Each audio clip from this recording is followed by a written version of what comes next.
Hey everybody, welcome to my YouTube page. My name is Sue Ellis-Saller and I'm a tarot, angel, and oracle card reader, a Reiki master, and a certified transformational life coach. And right now I am working on doing Anthony Dawn's, 31 Days of Tarot video challenge. I'm condensing it a little bit because I'm doing 26 days until TarotCon and kind of pumping up my YouTube site with these. And so I'll say hi, Ethany. Thank you for giving us these prompts to work with. Um, Today I'm going to combine question number 4 and question number 5. And so question number 4 is, what would be your favorite tarot deck if you had to pick?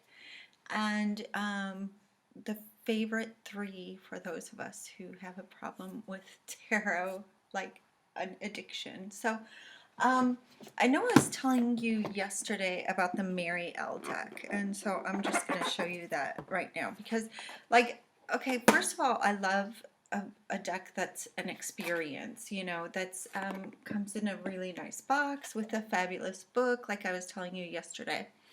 The thing about Marielle as well is that the art is really rich and colorful. They depict the angels in like their true androgynous form with characteristics of both male and female qualities. There's a lot of indicators of which angels these are. The the farther more you get into the symbolism in here, the better you can understand these cards. And like I said, I work with these. This is a really nice depiction of the Eight of Swords too, that you have the opportunity to open the door, even though you may feel gated in. Um, anyway, I work with these primarily on my own for doing my own work. Look at their hermit. It's so nice. I mean, the art alone in this deck is just like worth it. Their death card is just so, it's stunning. It represents the idea and the concept so well, and it makes it beautiful too, the Emperor, and just how wise and, um, yeah, matured, spiritual he seems to be, the Seven of Swords. So like I said, this deck, I love the artwork. I love how it depicts everything as so rich in different, symbols of the intent and meaning behind that, the earthiness of the discs, the king of discs, his sexuality, his um, tie to the more earthy, earth-based um, zodiac signs, the lovers. So like I said, I mean, one of the things that drew me to this is that it does have the angels in it. Oh, the star in this is really nice. Um, the artwork is fabulous. It's not a weak deck. I wouldn't say at all. It's a very strong visual deck.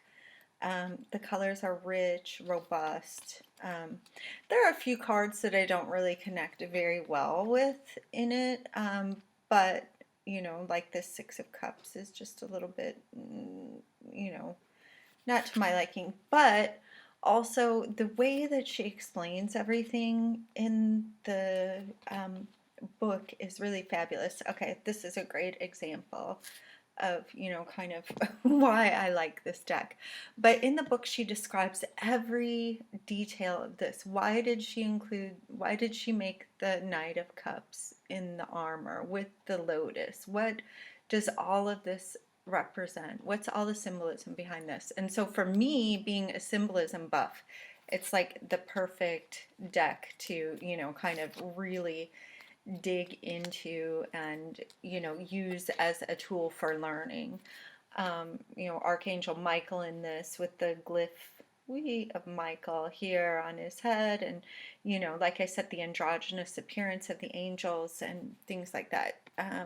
The devil and kind of how he's represented in here.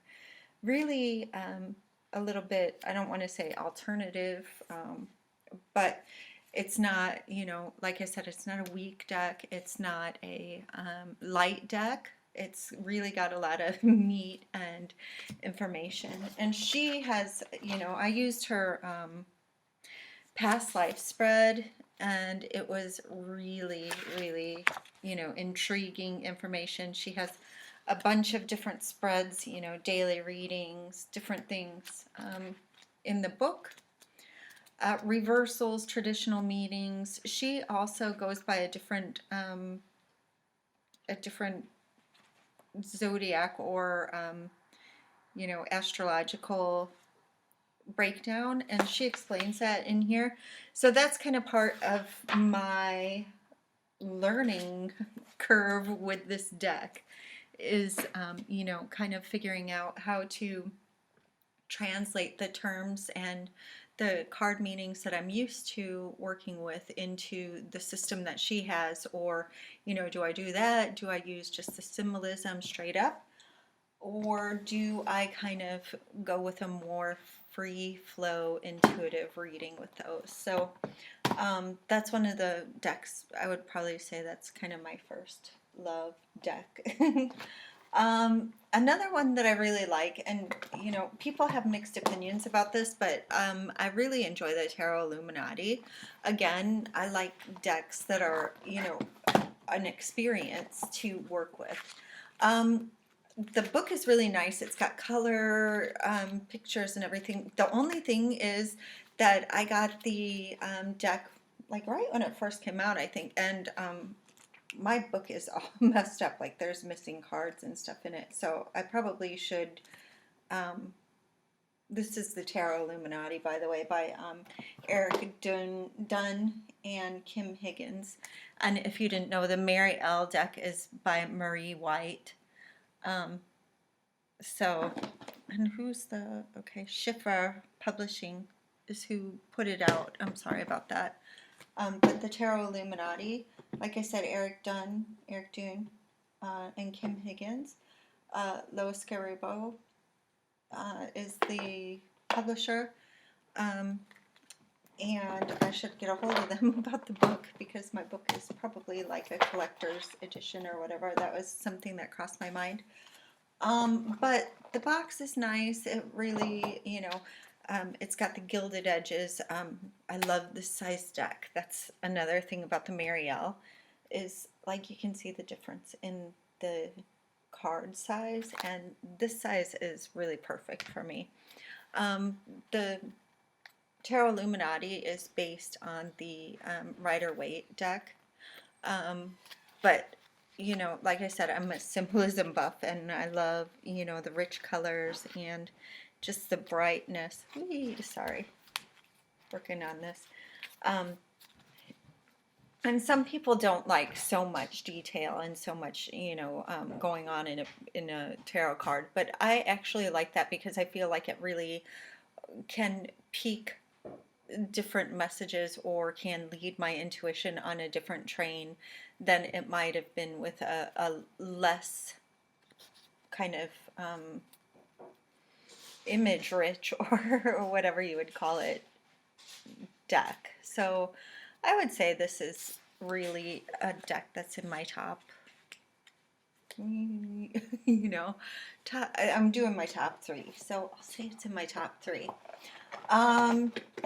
And also, knowing that it's based on the Rider-Waite and how the size of it is really good for me to work with. So, yeah, can't say anything bad about it.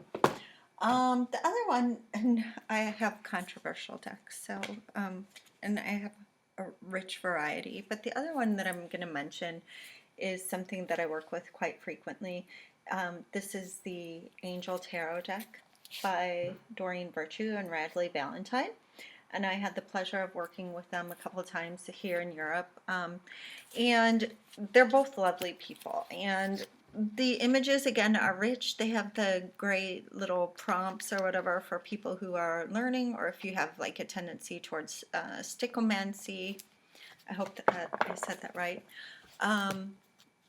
then you can kind of use The only bad thing about working with these is if you have a client right in front of you and they're reading off of the card and you're doing a more intuitive based reading and they're like, but that's not what the card says. Or they like even look at the cards and say, oh, well, you're just reading off of those. And it's, you know, it's kind of like that's a con about the cards in my opinion. But it's a deck that I work quite often with, and so I'm gonna put that over there. The decks that I'm looking forward to getting to know better in 2016, or what's on the market right now that I'm really excited about coming out. I just got the Lion Strider today in the mail, and I'm really excited about unboxing this one and opening this one. I'll probably do a video about that tomorrow or the next day. The art looks really nice. I enjoy it very much. And then there was another one that I read about. It's called like the Heidel, Haidl, tarot that I read about on Benny Bell One's website, and I saw something on it on facade.com, and I am really curious to pick it up. You know, I like the colors so far that I've seen. I like the way that the cards are laid out, and so it's another one that I can't wait to get my hands on. And of course, hopefully at TarotCon this year, I'll be seeing a number of new decks or being, you know, introduced to some new artists and see what's out there for 2017 and beyond. And I do believe that is it for today. So if you have any questions, feel free to message me if you'd like to get a reading, or if you want to tell me what your opinion of these decks are, or what your favorite decks are. Feel free to comment below on YouTube, or you can like and follow me, of course. And I will see you tomorrow. Have a fabulous evening. Bye-bye.